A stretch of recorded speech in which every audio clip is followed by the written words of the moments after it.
아홉 번째 물건입니다. 경기도 파주시 야당동 지목이 대지로 해서 보게끔 되면 얼마나면 72.3평입니다. 땅도 좋고 다 좋은데 지적법상 도로는 없고 건축법상 도로는 있습니다. 대부분이 이런 경우에 지적법상 도로가 없기 때문에 건축허가가 안 난다고 생각해서 가격이 떨어진 겁니다. 근데 제가 판단하기에는 이거는 건축허가가 날 수밖에 없다는 겁니다. 자, 보시겠습니다. 땅이 이렇게 두 필지입니다. 두 필지인데 이사하고 이렇게 두 필지인데 감정평가사는 우리 땅 바깥으로 현황도로가 있는 걸로 이렇게 만들어 그렸지 않습니까? 근데 우리가 항공사진 스마트 국토 정보를 보면 우리 땅으로 이만큼 잘렸죠. 우리 땅으로 잘렸잖아요. 항공사진을 보면은. 근데 이거는 항공사진도 딱 맞지는 않아요. 이거는 감정평가사도 자기가 측량 안 했기 때문에 이렇게 했고 항공사진도 틀리고 이거는 측량해봐야지 합니다. 그러니까 예를 들어서 내가 지금 70 몇 평을 지금 70 몇 평이었죠? 72평인데 도로로 나간 것이 만약에 6평 정도가 있다. 그럼 그건 내가 못 찾아먹고 막지도 못하는 겁니다. 그러니까 그거는 낙찰을 받고 측량을 해봐서 확인을 해봐야 되는 건데, 그러니까 현황 도로를 쓰는 거를 내 땅에서 쓰고 있어도 막지 못하고 그대로 둬야 된다는 겁니다. 왜?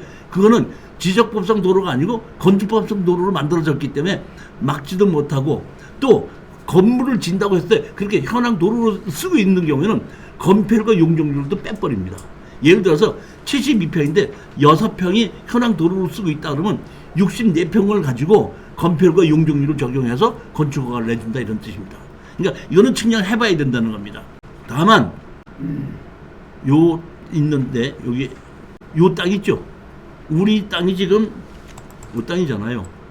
그리고 여기 건물이 이렇게 지어져 있죠. 그 다음에 여기 앞에 있는 우리 땅 옆에 들어오는 이 건물 있죠. 이 건물 건축물 관리장을 보면 여기 뭐로 돼 있죠? 여기 보면 모르면 지적법상 도로가 없는데 기존 현황로 이렇게 돼 있죠. 그러니까 기존 현황로를 도로로 건축법상 도로로 인정했기 때문에 이 건축허가가 난 거예요.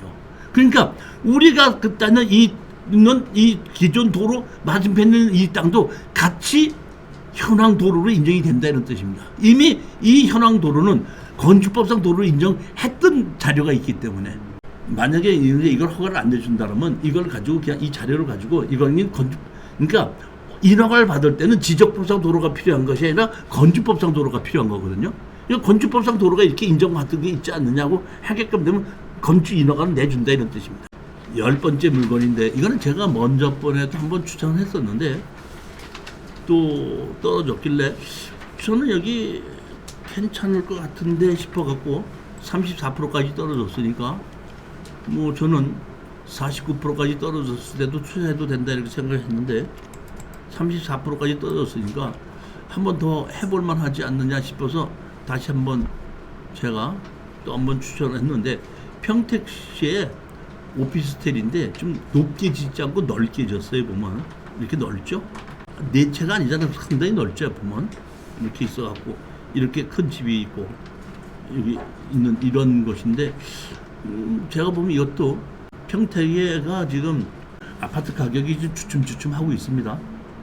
지금 그 아파트가 이제 그 도곡지구에 너무 많이 짓고 지금 삼성에서도 지금 반도체 짓는 것을 지금 옛날처럼 활기차지하지 않고 지금 좀 느긋하게 이렇게 지어나가고 있고 더 이상 그 미군들을 위해서 집을 많이 지었지 않습니까? 임대주택을.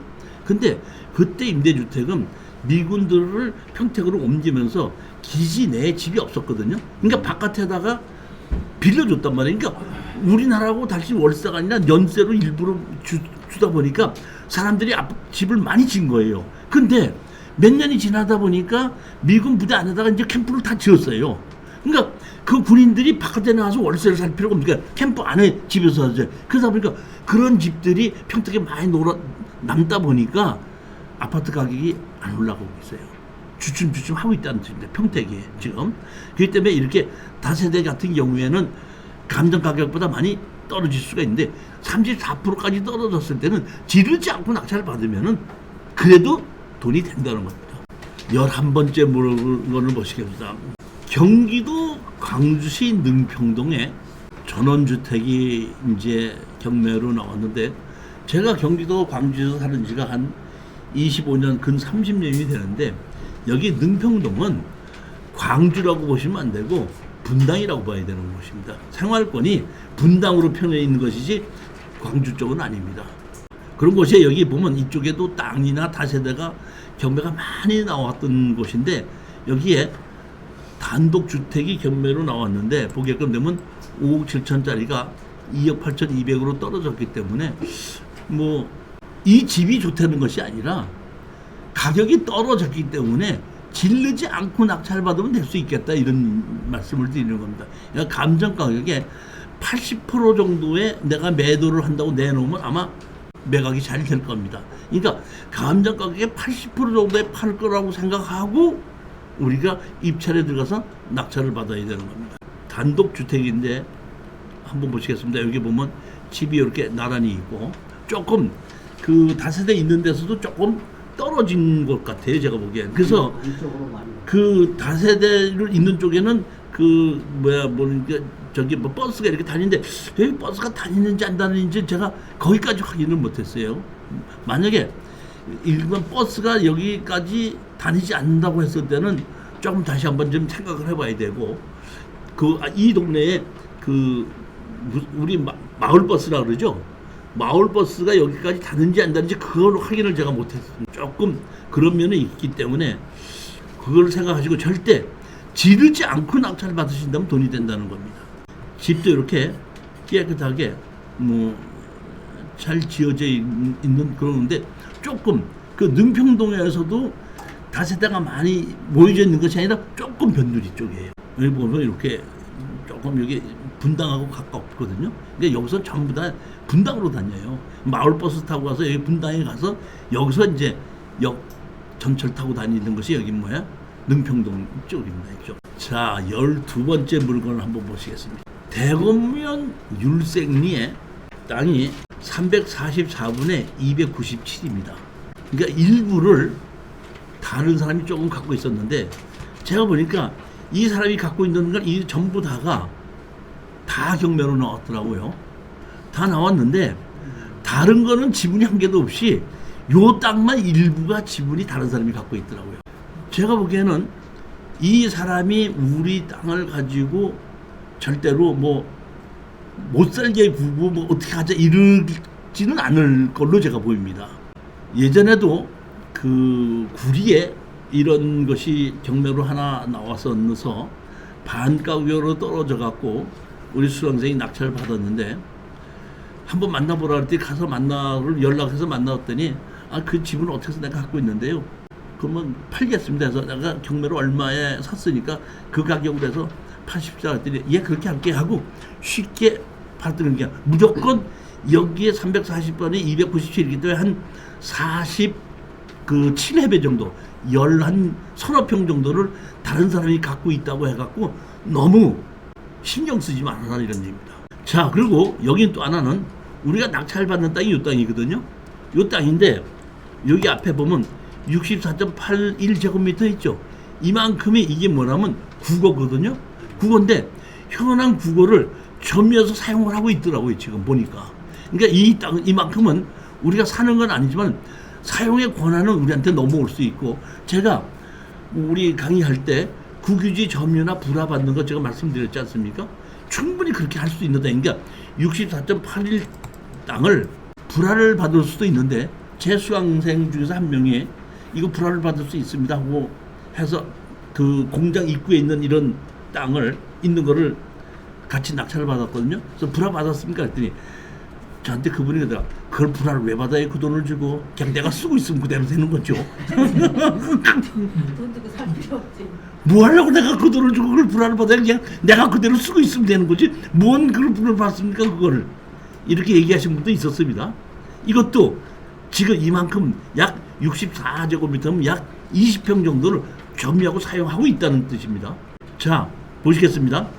여기 보면 문 누구하고 노 누구가 갖고 있죠. 근데 요 노 누구 44년생이고 여기 있는데 제가 보면 뜬금없이 이분이 갑자기 뭐 이렇게 해서 지분을 갖고 있는데 제가 보기엔 그 옆에 무슨 다른 것 때문에 서로 맞바꾸느라고 지분을 이렇게 행공 아니가 뭐 이런 생각도 들더라고요. 자, 여기에 이런 집이 있고 이런 것이 경매하는데 우리가 낙찰받는 거는 이게 아니라 뭐예요? 요겁니다. 그런데 이것도 지목이 뭘로 돼 있어? 대지로 돼 있는 겁니다. 농지가 아닙니다. 그러니까 농지 전용 부담금에 이런 데 필요가 전혀 없다는 뜻입니다. 자, 근데 실질적으로는 보면 이렇게 돼 있는데 요 창고가 지금 보면은 우리 걸로 들어와 있는 걸로 보는데 현황을 보면 없고 여기도 집이 원래는 여기 집이 있어야 되는데 여기 원래 이렇게 집이 있어야 되잖아요. 집이 있는 여기 집이 있는 걸로 이렇게 보고 여기 보면 항공사진이 있는데 그냥 로드뷰로 보면 없어요. 요 밭이거든요. 근데 이렇게 축대를 써서 이렇게 만들어놨죠. 그리고 여기 있는 여기 국어 있는 데까지 전부 다 점유해가지고 다 이렇게 만들어 놓은 거거든요. 제가 보기에는 이것이 가격이 지금 얼마까지 떨어졌죠? 지금 보면 1억 4,300이 7천만 원까지 떨어졌으니까 이것도 지목이 대지고 김포거든요. 주택 하나 짓고 살기 딱 좋은 평수 아닌가 싶은 생각이 들기 때문에 매도 이게 낙찰을 받고 지분권자 아까 누구 지분권자하고 협상을 한번 해서 그 지분 만들어서 사서 뭐 내놓는다고 하면 아무 문제가 없을 것 같습니다.